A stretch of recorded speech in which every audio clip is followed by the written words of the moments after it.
अब इधर भारतीय टीम इतिहास रचती है, ओडीआई क्रिकेट की वर्ल्ड चैंपियन बनती है, पूरा देश उत्सव मना रहा होता है, खुशियां मना रहा होता है, दिवाली बन रही होती है देश में।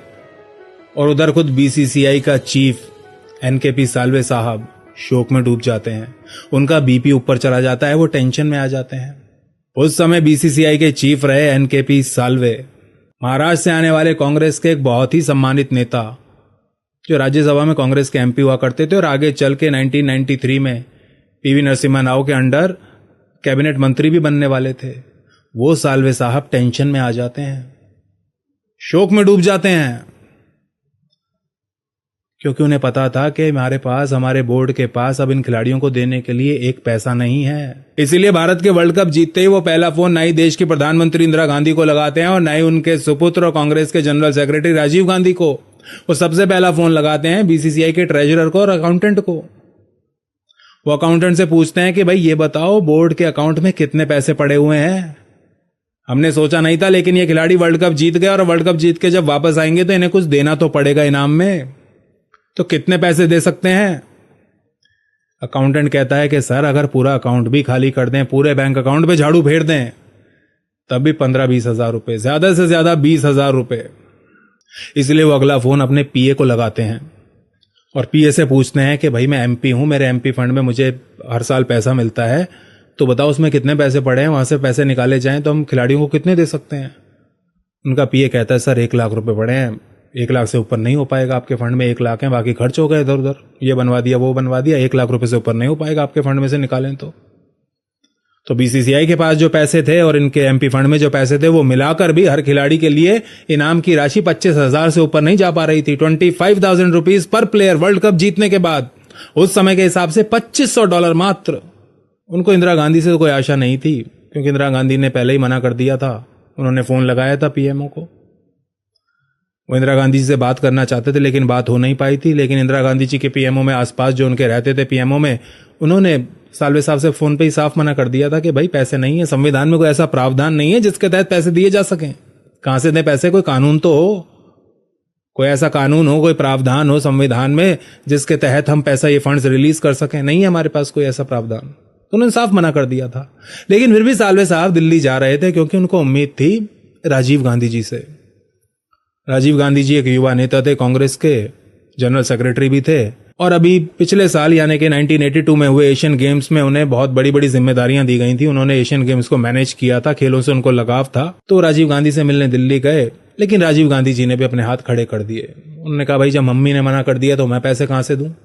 जो देश की प्रधानमंत्री मेरी मां नहीं दे पा रही, उसने मना कर दिया, तो मैं कहां से दूं पैसे? मेरे पास तो नहीं है पैसे देने के लिए, ना मेरे पास कोई ऑफिशियल पोजीशन है, मैं कोई मंत्री नहीं हूं, कुछ नहीं हूं, पैसे कहां से लाऊं? राजीव गांधी जी ने भी हाथ खड़े कर दिए। साल्वे साहब अपना सा मुंह लेके मुंबई वापस आ गए और बहुत ज्यादा टेंशन में थे कि भाई अब खिलाड़ियों को दें तो दें क्या, पैसे लाएं तो लाएं कहां से? दर दर की ठोकरें खाने के बाद साल्वे साहब एक ऐसे व्यक्ति को फोन करने का निर्णय करते हैं जिसको क्रिकेट से बहुत ज्यादा लगाव था। भारतीय फर्स्ट क्लास क्रिकेट की, डोमेस्टिक क्रिकेट की, भारतीय क्रिकेट एडमिनिस्ट्रेशन की एक larger than life image, Raj Singh Dungarpur. Rajasthan की प्रिंसली स्टेट डूंगरपुर में जन्मे हिज हाइनेस राज सिंह डूंगरपुर। 1955 और 71 के बीच राज सिंह डूंगरपुर ने कुल 86 फर्स्ट क्लास मैचेस खेले थे और इन मैचेस में उन्होंने 208 विकेटें ली हुई थी। साल्वे साहब जानते थे कि अब कोई मेरी मदद अगर कर सकता है इस पूरे देश में तो राज ही कर सकता है, उसके अलावा कोई नहीं कर सकता। और जैसे ही वो राज सिंह डूंगरपुर को फोन करते हैं और कहते हैं बताओ भाई राज क्या चल रहा है, सब बढ़िया? उधर से उत्तर आता है, अरे साल्वे साहब आपके ही फोन का इंतजार कर रहा था। क्या बात है, पूरी दुनिया को फोन घुमा दिया और मेरी याद नहीं आई? मैं यही सोच रहा था कि साल्वे साहब मुझे फोन क्यों नहीं कर रहे हैं। साल्वे साहब अवाक रह जाते हैं, कहते हैं राज तुम्हें तो पता ही है सब यार, फिर क्या चल रहा है, बताओ क्या करना है? डूंगरपुर उनसे पूछते हैं कि आप कितनी इनाम की राशि घोषित कर सकते हो, कितने पैसे हैं आपके पास जो आप खिलाड़ियों को दे सकते हो? साल्वे साहब कहते हैं कि भाई राज 25,000 से ऊपर नहीं जा पा रहा है आंकड़ा, तो मैं क्या घोषणा कर दूं? डूंगरपुर कहते हैं नहीं, बिल्कुल भी मत कीजिएगा, मैं कुछ करता हूं। साल्वे साहब टेंशन मत लीजिए, घोषणा मत कीजिएगा 25,000 की, मैं कुछ करता हूं, रुक जाइए अभी। दोस्तों ये वो समय था जब राज सिंह डूंगरपुर और भारत की लेजेंडरी गायिका लता मंगेशकर के बीच बहुत अच्छी दोस्ती थी। दोनों बैचलर्स थे, दोनों ने शादी नहीं की हुई थी, दोनों बैचलर्स थे और दोनों के बीच पर्सनल रिलेशनशिप थी, व्यक्तिगत रिश्ता था और काफी गहरा रिश्ता था, नजदीकी रिश्ता था। राज सिंह डूंगरपुर लता जी के पास जाते हैं और कहते हैं, लता तुम्हें तो पता ही है भारत ने वर्ल्ड कप जीता है। लता जी कहती हैं, हाँ पता है, और तुम क्रिकेट की बहुत बड़ी फैन भी हो, क्रिकेट को रेगुलरली फॉलो करती हो। लता जी कहती हैं, हाँ करती हूँ। भाई क्या हो गया, बताओ तो सही है, पहेलियां क्यों बुझा रहे हो। कहते हैं, तुम्हें पता है अब वर्ल्ड कप जीत के टीम वापस आई है और बीसीसीआई वाले कह रहे हैं कि भाई हर खिलाड़ी को 25,000 रुपए देंगे, उससे ज्यादा नहीं हमारे पास। लता मंगेशकर जी गुस्से के मारे आग बबूला हो जाती हैं। जो आराम से बैठ के अभी तक डूंगरपुर जी की बातें सुन रही थी, वो गुस्से के मारे खड़ी हो जाती हैं, चिल्लाना शुरू कर देती है, 25,000 रुपए दोगे? क्या पागल हो गए हैं बीसीसीआई वाले? वो इतना बड़ा काम करके आए हैं, खिलाड़ी वर्ल्ड कप जीत के आ रहे हो, तुम उन्हें 25,000 रुपए दोगे? इससे ज्यादा तो हमारे यहाँ एक सिंगर एक गाना गाने का ले लेता, 5 मिनट का गाना गाने का। राज सिंह डूंगरपुर कहते हैं, अब तुम ही बताओ क्या करना है भाई, उनके पास तो इतने ही है। उन्होंने प्राइम मिनिस्टर से पूछा है, पीएमओ ने मना कर दिया है, राजीव गांधी जी से बात की सावले साहब ने, उन्होंने भी हाथ खड़े कर दिए कि हमारे पास तो पैसे नहीं है, तो तुम ही बताओ फिर क्या करना है, क्या इलाज है। तो राज सिंह डूंगरपुर उनसे कहते हैं, लता तुम्हारी फिल्म इंडस्ट्री में सब बहुत ज्यादा रिस्पेक्ट करते हैं, तुम्हारा सब सम्मान करते हैं, तुम्हारी बात को कोई टालेगा नहीं, एक म्यूजिक कॉन्सर्ट अगर तुम कर दो। लता मंगेशकर जी कहती हैं, डन, अब तुम टेंशन मत लो, आराम से बैठ जाओ, सब मैं कर लूंगी।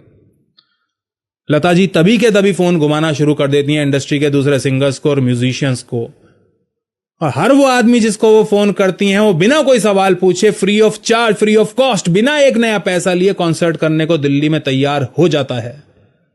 इतना ही नहीं दोस्तों, लता दीदी और कुछ म्यूजिशियंस मिलकर इस भारतीय टीम के लिए एक गाना भी कंपोज करते हैं, जिसे इस कॉन्सर्ट का ओपनिंग सॉन्ग होने वाला था, जो इस कॉन्सर्ट का।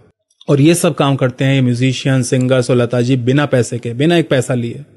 कॉन्सर्ट से पहले जब भारतीय टीम दिल्ली पहुंचती है तो वो इंदिरा गांधी जी, जिन्होंने पैसा देने से साफ मना कर दिया था, वो फोटो खिंचवाने के लिए मीडिया के सामने टीम को वेलकम करती हैं, सामने आ जाती हैं। और जिस दिन कॉन्सर्ट होता है तो स्टेज पे खिलाड़ी, लता जी, बीसीसीआई के कुछ ऑफिशियल्स और राजीव गांधी भी खड़े होते हैं, जिनका कोई लेना देना नहीं था, जिनके पास कोई ऑफिशियल कैपेसिटी नहीं थी, कोई ऑफिशियल पोजीशन नहीं थी, वो भी आ जाते हैं वहां पे। उस समय तो पैसा देने के समय पे कोई नहीं आता, लेकिन जब सब कुछ हो जाता है तब वो आ जाते हैं। खैर, 17 अगस्त के दिन दिल्ली में कॉन्सर्ट शुरू हो जाता है और कॉन्सर्ट का पहला ही गाना लता दीदी जो गाती हैं वो वही गाना था जिसको विशेष रूप से भारतीय टीम के लिए कंपोज किया गया था, और इसके बोल थे, भारत विश्व विजेता, भारत विश्व विजेता।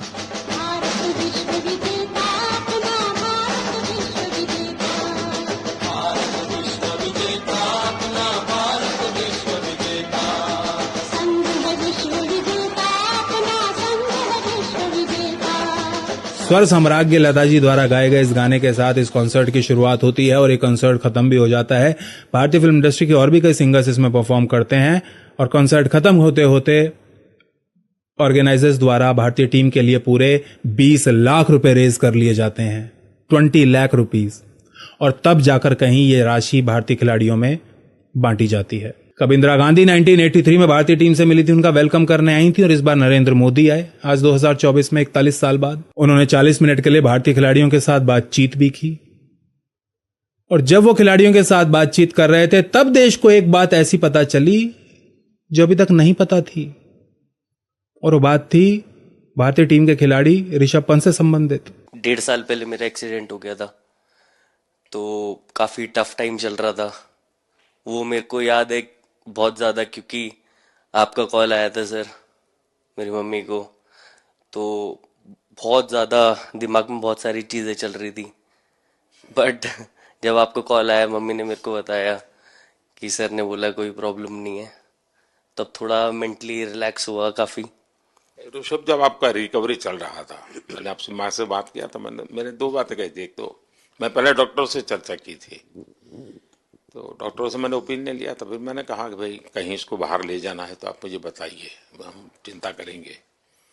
लेकिन मुझे आश्चर्य था आपकी माँ के आत्मविश्वास का। ऐसा लग रहा था, जब मैं उनसे बात कर रहा था, मेरा परिचय तो नहीं था, कभी मिला तो नहीं था, लेकिन ऐसा लग रहा है जैसे वो मुझे आश्वासन दे रही है।